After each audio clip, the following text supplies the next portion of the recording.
It is the 5th of October, Saturday, 2024, 2 days after my visit to the Old State House and Harvard University Law School. I'm still here, obviously, in Framingham, Massachusetts, staying with family, and it's a nice autumn day outside. It's crisp.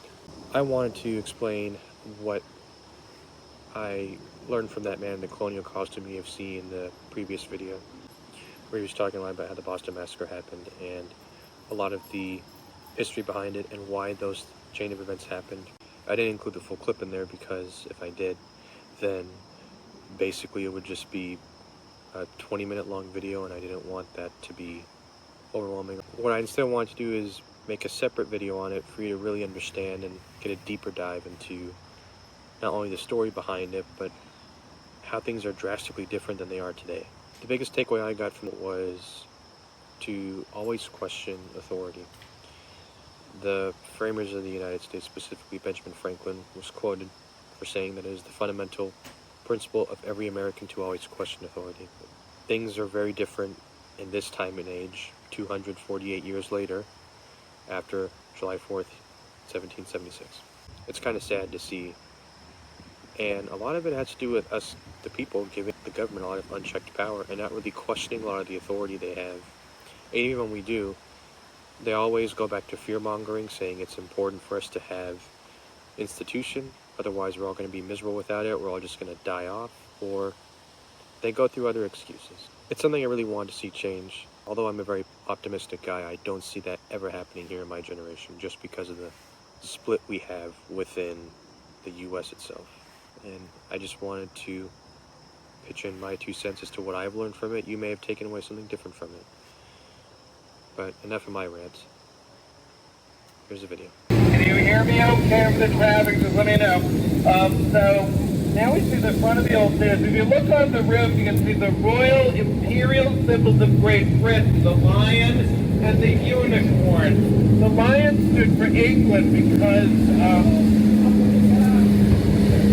I forget, but you can look it up. This work is fascinating. And the unicorn stood for Scotland because unicorns were native to Scotland back then, I think, or something. They're all extinct now. The balcony is where the Declaration of Independence was first read to the people of Boston on July 18th, 1776. And that day, some people got up on the roof and ripped the original lion and unicorn down and burnt them in a giant bonfire in this very square. So those are merely replicas from the 1880s. You see the circle that says site of the massacre?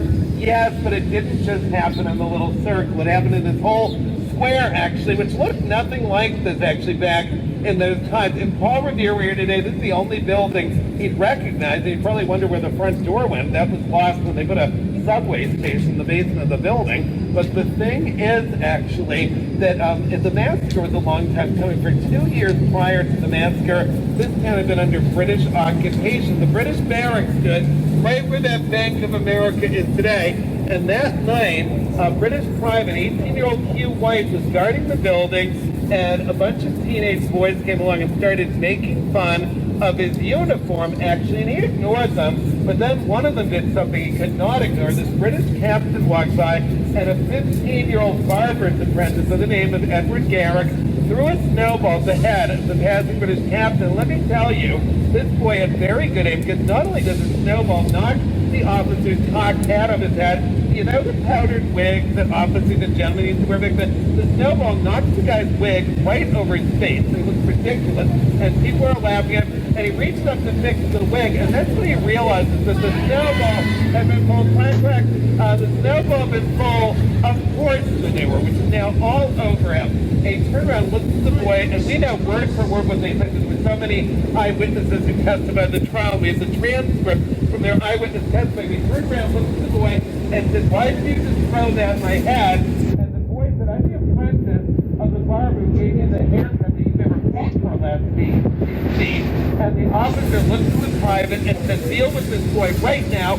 And the private walked up to the boy and said, "Don't you ever behave that way to a British officer again. My captain repays his debt." He said, gentlemen, and the boy said, well, that's impossible because there are no gentlemen in the British Army. And the soldier said, what did you just say? And the kid said, you heard me. And the soldier said, come over here and say that again, right to my face, I dare you. And the boy, who's pretty big for 15, walked right into the soldier's face and said, all right, I'll say it again. Your ugly face is, I guess, you're as deaf as you are dumb. And he repeated himself and said, there are no gentlemen in the British Army. Did you hear me that time? And everybody was laughing, and to the boy's surprise, the soldier looks at him for a couple seconds, then he starts laughing, but then he suddenly took the butt of his musket and smashed the kid in the face with it so hard, he broke the kid's nose. The kid had blood gushing all over him, and his friend started yelling and swearing at the soldier, and this drew a crowd of people. The first adult on the scene is Christmas Attic. Although if you knew him then, you probably knew him as Mike Johnson. He has to live under an alias because he has escaped slavery. He doesn't want his former enslaver drag him down. But Christmas Attic stands out of any crowd. He stood 6.5 feet tall, very imposing man. So he walks up to the soldier and he said, did I just see you hit this boy in the face with your musket?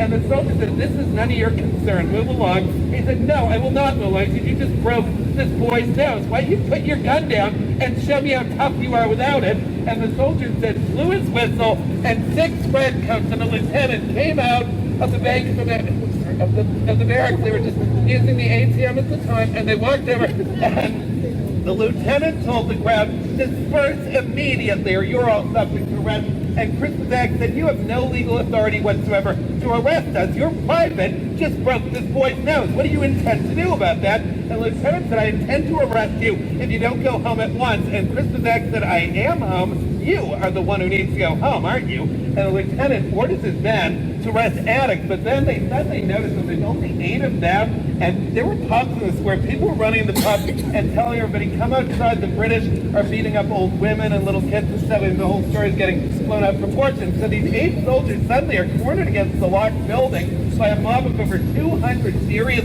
people, begin pelting with glass bottles, rocks, icicles, garbage, snowballs, oyster shells, and dead animals. And I've never been quite sure where the dead animals came from, but they always seem to keep them handy in those times. And the thing is, keep them in my bag just in case you do. You know, I have a cat. And the thing is, they were kind of weird back then, but the soldiers actually aim their guns at the crowd. They're yelling to back off or we'll open fire. And the crowd are laughing at them because they knew, as did the soldiers, that legally the soldiers can't fire unless their officer or civil magistrate comes down and reads out loud in full a several-page-long proclamation called the Riot Act, which gave them legal permission to fire. That's right. If somebody ever says to you, I'm going to read you the Riot Act, that's where the saying came from. And what's worse, the crowd began making fun of the soldiers' beautiful red uniforms that they were so very proud of. They started going with bloody bags and lobster bags, and soon the entire crowd, now over 200 strong, mind you, are chanting at the top of their lungs, lobster bags, go home! Lobster bags, go home! On the count of 3, let's all do that shit. Are we ready? 1, 2, 3. Lobster bags, go home! Lobster bags, go home! Yeah, that would have scared them. Good job. So, at that moment, a British officer named Captain Thomas Preston comes down and tries to calm the crowd. Just as he starts talking, someone in that crowd, and we will never know for sure who it was, probably Paul Revere as always, but somebody threw a rock right at the face of 17-year-old British private James Montgomery. The rock nailed this kid right smack in his face, and he drops his musket, and he has the safety off. So the minute it hits the ground, it went off. The other soldiers already are on edge, and they've got their guns drawn. They spun around to see when the shot was fired. At that moment, someone standing next to their captain, maybe on purpose, yelled out the word fire, and 2 of the soldiers thought the captain had just given the order. They opened fire at the crowd, killing Christmas Attic and 16-year-old Samuel Maverick. They're both dead on the ground. There's blood all over the snow. People start screaming and running, and in the chaos, the soldiers began opening fire at random at people, and their captain, quite opposite of what you see him doing in the famous picture of the Boston Massacre, which, let's remember, is very much patriot propaganda. It was commissioned by Sam Adams and drawn by a local Boston artist by the name of Paul Revere, of course. Well, it shows the captain raising his sword, giving the orders to fire. He did no such thing. He was yelling at the men to stop firing, but too late. 5 people were killed, and because the captain did not give the orders to fire, the soldiers stood trial. And I bet even a group as smart as you probably can't guess who the soldiers had as their defense attorney at their trial. Anybody know? Do you know? Just great guess, but you're wrong. It was Paul Revere. No, just kidding. Yes, you are right. Huzzah! Good job. John M. First person to get that right since July, by the way.